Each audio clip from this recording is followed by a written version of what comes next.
আমি স্বপ্নের পথে সামাজিক।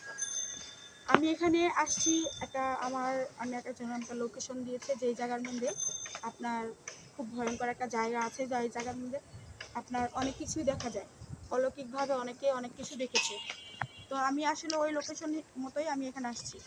আমি আপনাদেরকে দেখাবো এই পাশের রাস্তাটা, আপনারা দেখতে পাচ্ছেন যে খুবই মানে মানে কেউ মানে আসা যাওয়া এখানে নাই। আর এই পাশটাও আমি দেখাচ্ছি, এখানে এই দিকটাও মানে কোনো মানুষজন আসা যাওয়া করে না। আর দুই সাইডে আপনার হয়েছে কবর, মুসলমানদের কবর। আর এখানে আপনারা জানেন যে মুসলমানের কবরে কিছুই থাকে না। তারপর আমি আপনাদেরকে আরও অনেক ঘন্টার জায়গা দেখাবো যেখানে আপনাদের খুব ভয়ঙ্কর, আপনারা দেখবেন। হ্যালো গাইস, আপনারা দেখতেই পাচ্ছেন যে এখানে এখন বাজছে সন্ধ্যা 7টা।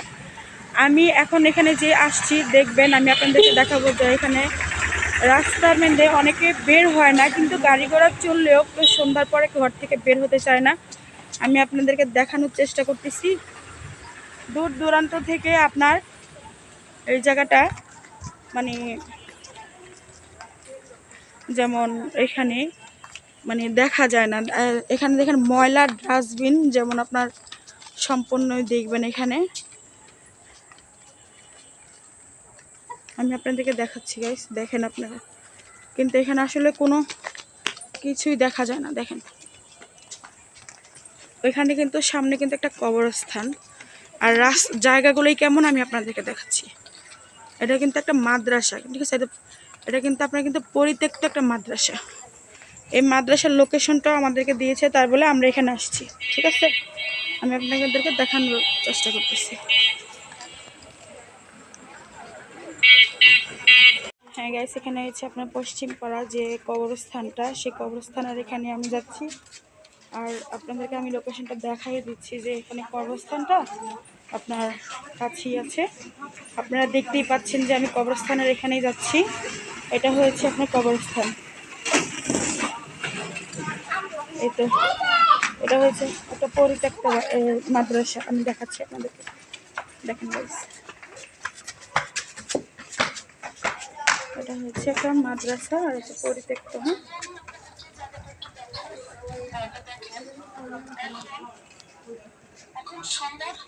দেখেন কিসের জন্য একটা ছায়া দেখা যাচ্ছে, আপনাকে আমি দেখাচ্ছি।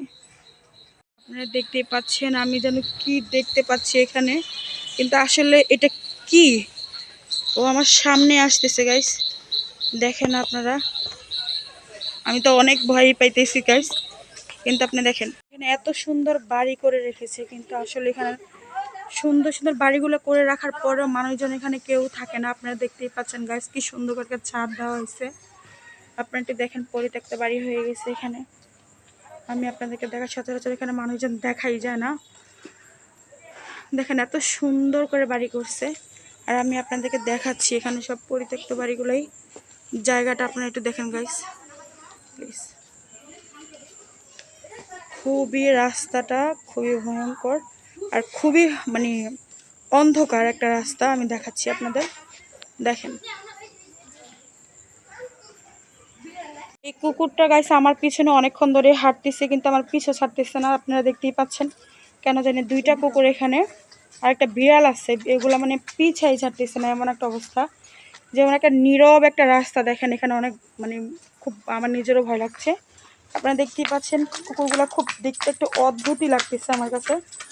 দেখেন কেমন জানি। এই দেখেন বিড়ালটা, আমি আপনাদেরকে দেখাচ্ছি গাইস। এই যে দেখেন বিড়ালটা বসে আছে, দেখছেন? আর এই কুকুরটা দেখতে একটু অদ্ভুত টাইপেরই, কেমন জানি লাগতেছে কুকুরটাকে আমার, বুঝতে পারতেছি না।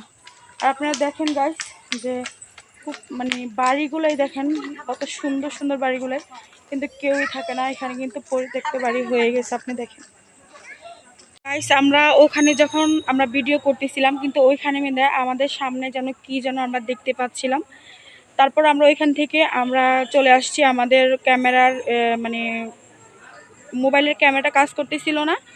আর সবচেয়ে ভয়ঙ্কর কথা হয়েছিল, যখন আমি ওখানে যখন ভিডিও করতেছিলাম, তখন আমার পিছনে অনেকগুলো কুকুর ছিল।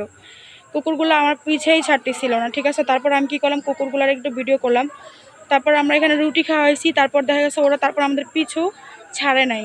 তারপর আমরা এখান থেকে এখানে চলে আসছি। এখানে আসার পর দেখি যে মানে ওরা আমাদের পিছে পিছে আসতেছিল। তারপর আমি আসলে আর কিছুই বলতে পারবো না, কারণ ওইখানে মধ্যে আমি আর আমার বান্ধবী ছিলাম, কারণ ওইখানে মধ্যে একা থাকা সম্ভব না, তাই খুব ভয়ঙ্কর একটা জায়গা ছিল, তাই আমরা এখানে চলে আসছি। গাইস আমি এই পর্যন্তই আমার ভিডিও। যদি ভালো লাগে লাইক কমেন্ট শেয়ার করে দিবেন, আর বেশি বেশি করে সাবস্ক্রাইব করবেন, আর আমাদের প্লিজ পাশে থাকবেন। আমি স্বপ্নের পথে শাহানাজ।